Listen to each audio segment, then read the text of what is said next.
Hello guys, welcome to Gurukul study. अब exercise 7.2 का question number 9 देखते हैं, जो कि बोल रहा है बिंदु A -2 और 2 और B 2 8 को जोड़ने वाले रेखाखंड AB को 4 बराबर भागों में विभाजित करने वाले बिंदु का निर्देशांक ज्ञात कीजिए। मतलब का क्या रहा है, मतलब एक A बिंदु है, एक B बिंदु है, तो ये AB बिंदु को 4 बराबर भागों में बांटती है। तो ए, ये बी है, तो मान लेते हैं एक भाग ये हो गया, एक भाग हो गया, एक एक दो, एक तीन, एक चार, 4 भाग हो गया। तो इसका नाम क्या ए बी है। तो इसको हम मान लेते हैं, क्या मान लेंगे, सी डी और ई मान लेते हैं। एक तरह से 3 पॉइंट हो गया। तो देखिए ए का कोऑर्डिनेट कितना दिया था, -2 और 2, और बी का कोऑर्डिनेट 2 और 8 दिया था। तो हमको क्या करना है, डी का कोऑर्डिनेट फाइंड करना है, ई का कोऑर्डिनेट फाइंड करना, ई का कोऑर्डिनेट और सी का कोऑर्डिनेट फाइंड करना है। तो सबसे पहले एक बेसिक बताए थे, पिछले वीडियो में भी बताए, फिर से बता देते हैं कि हम लोग विभाजन फार्मूला मतलब सेक्शन फार्मूला से ये जानते हैं कि जैसे कोई भी ए बी पॉइंट है, इसको यदि बराबर भाग में बांटती है, तो ये भी पॉइंट को तो मतलब 1:1 में बांटती है। अब देखिए, यदि ये दोनों का डिस्टेंस 4 है, तो इसको 2 मान लेते हैं, इसको 2 में डिवाइड किया, 2:2 में करते हैं, मतलब दोनों तो इक्वल ही है ना, या 3:3 में करते हैं, तो ये भी इक्वल है। तो जब हम विभाजन फार्मूला देते हैं, तो यहाँ देखिए ए का कोऑर्डिनेट x1 और y1 मान लेते हैं, और बी का कोऑर्डिनेट x2 और y2 मान लेते हैं। तो यहाँ देखिए, हमको यदि ये दोनों अनुपात बराबर दिया हो, यहाँ पे 2:2, 3:3 या 4:4, तो वहाँ पे फार्मूला कौन यूज होता है, x1 + x2/2 सेक्शन फार्मूला। उसके बाद y1 + y2/2 कैसे होता है, देखिए मान लेते हैं 3:3 या 2:2 है, तो मान लेते हैं m1 2 है और m2 भी 2 है, दोनों इक्वल पार्ट है, इक्वल डिस्टेंस पे विभाजित करती है बी को। तो m1 2 है, m2 भी 2 है। तो अब फार्मूला में डालते हैं, तो विभाजन फार्मूला क्या होता है, मान लेते हैं ए बी है, ये सी पॉइंट है, सी पॉइंट का विभाजन फार्मूला होगा m1x2 + m2x1/m1 + m2, फिर इसका m1/2 + m1/2 + m2 तो यहाँ देखिए m1 का मान कितना है, 2 है, फिर x2 का मान x2 ही होगा, m2 का मान 2 + x1/m1 कितना है, 2 + 2, फिर m/2, m का मान 2 है, y2 का मान y2 प्लस फिर m2 का मान 2 × y1/2 + 2। तो यहाँ देखिए, यहाँ x2 + x1 है, यहाँ 2 तो दोनों में कॉमन है, 2 को कॉमन निकाल सकते हैं, तो यहाँ क्या बचेगा, x2 + x1 यहाँ 2 2 4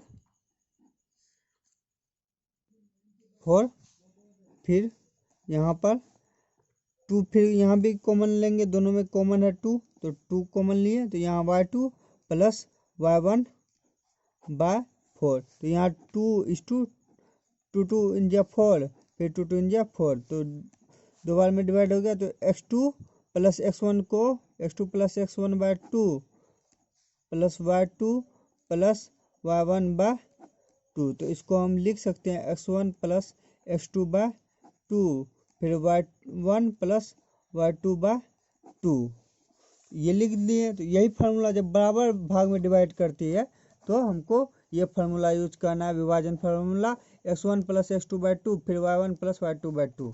तो अब क्वेश्चन पे आते हैं। तो देखिए, तो अब देखिए हम ई और सी को भूल जाते हैं। तो मान लेते हैं, अगेन करते हैं, यहाँ पे एक पॉइंट बना लेते हैं ए और सी के लिए। ए और बी ले लिए, और मान लेते हैं हम सी और ई को भूल जाते, सिर्फ डी पॉइंट रखते हैं। और डी पॉइंट देखिए तो ई और सी और ई को हटाते हैं तो ये भी इक्वल पार्ट में डिवाइड करता है। इक्वल पार्ट में डिवाइड करता है तो कितना, 4 भाग है, तो इधर 2 और इधर 2 करेगा। तो समझ रहे हैं, 2 करेगा। तो इसको ए का कोऑर्डिनेट -2 और 2 है, और बी का कोऑर्डिनेट 2 और 8 है। तो यहाँ देखिए 1 1 2, और फिर यहाँ भी 2:2 में डिवाइड करता है ए बी को। तो अब डी का कोऑर्डिनेट फाइंड करना है, तो हम सीधा सा फार्मूला लगाते हैं। एक सेक्शन फार्मूला है, तो सेक्शन फार्मूला यहाँ भी लगाते हैं। तो सेक्शन फार्मूला, डी का कोऑर्डिनेट फाइंड करना है, dxy equal to m1 x2 plus m2 x1 by m1 plus m2, फिर my2 plus my1 m2y1 bye m1 plus m2। अब इसको x1, इसको y1, इसको x2, इसको y2 मानते हैं। तो m1 कितना है, 2 है। फिर x2 कितना है, x2 मान लेते हैं -2 है, x2 2 है, सॉरी। प्लस m2 कितना है, 2 है। x1 कितना है, -2 बाय m1 कितना है, m1 हो जाएगा, क्या कहते हैं, 2 + 2। फिर m1 2 इंटू y2 कितना, 8 प्लस m2 कितना, m2 2 y1 2 बाय 2 + 2। तो 2 2 जा 4 माइनस, क्योंकि यहाँ -2 + 2 मल्टीप्लाई होगा तो -4 होगा। तो -4 - 4 बाय 4, एंड 2 × 8 16 प्लस 2 × 4 बाय 2 2 4। तो यहाँ तो 0/4 होगा। उसके बाद 20/4, तो 4 × 5 = 20। तो 0 और 5 डी का कोऑर्डिनेट आ गया। डी का कोऑर्डिनेट आ गया हमको, 0 और 5 आ गया। तो इस तरह अब देखिए, डी का कोऑर्डिनेट आ ही गया है, तो अब हमको क्या फाइंड करना है। तो ये ए और डी का कोऑर्डिनेट यहाँ 0 और 5 आ गया। तो यहाँ मान लीजिए इसके बीच में सी था, सी का कोऑर्डिनेट फाइंड करना। उसके बाद एक ई का कोऑर्डिनेट यहाँ था, तो ये फाइंड करना है। अब देखिए हम आ जाते हैं, अब ए डी का हमको फाइंड हो गया। यहाँ पे ए और डी, ए डी का तो कोऑर्डिनेट फाइंड हो गया। तो हमको क्या फाइंड करना है, सी का फाइंड करना है। मान लीजिए ए डी के बीच में ही ना है, ये दोनों आधा है, इसका भी, ये भी इक्वल है, ये भी इक्वल है, तो 1:1 करेगा।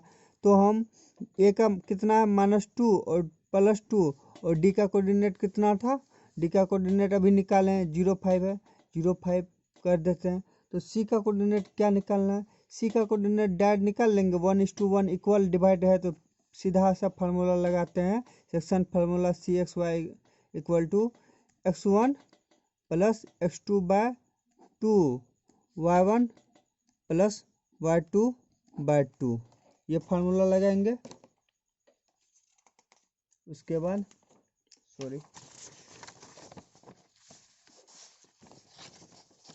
अब देखिए, इसको x1, इसको y1, इसको x2, इसको y2 मान लेते हैं। तो अब x1 कितना, x1 है -2 प्लस x2 कितना है, 0 है बाय 2। फिर y1 कितना है, y1 2 है प्लस y2 कितना है, 5 है बाय 2। तो कितना आएगा, तो -2/2 7/2, तो 2/2 1 तो -1/7/2 ये कोऑर्डिनेट आया। अब देखिए कितना कोऑर्डिनेट आ चुका है, ए का आ गया, सी का भी आ गया। सी का कितना आया था -1/2 आ गया। तो अब देखिए हमको ई का कोऑर्डिनेट फाइंड करना है। तो देखिए डी का फाइंड है, इसको भूल जाइए, सिर्फ ये जाते हैं डी बी और इसको मान लेते ई है ही। तो डी का कोऑर्डिनेट 0 5 है, बी का कोऑर्डिनेट 2 8 है। उसके बाद ई का कोऑर्डिनेट फाइंड करना है XY। ई का कोऑर्डिनेट फाइंड करना है, यहाँ भी इक्वल में आ रहा है तो विभाजन फार्मूला लगाते हैं। तो इसमें इक्वल में आ रहा है तो फर्स्ट में वीडियो की शुरुआत में बताए थे x1 + x2/2, तो वो फार्मूला फिर से अप्लाई करते हैं x1/x2/2 फिर y1 + y2/2। तो इसको x1 इसको y1 इसको x2 इसको y2 मान लीजिए। तो x1 कितना है 0 + x2 कितना है x2 2/2 फिर y1 कितना y1 5 है y2 8 8/2 तो 2/2 8 5 13/2 तो 2 2 1 13/2 ये आ गया। तीनों का कोऑर्डिनेट आ गया तो 1 और 13/2 दोनों आंसर आ गया। इस तरह से फाइंड करना और ये आंसर हो गया। तो तीनों कोऑर्डिनेट कितना है, डी का कोऑर्डिनेट आया 0 5 और डी का कोऑर्डिनेट आ गया।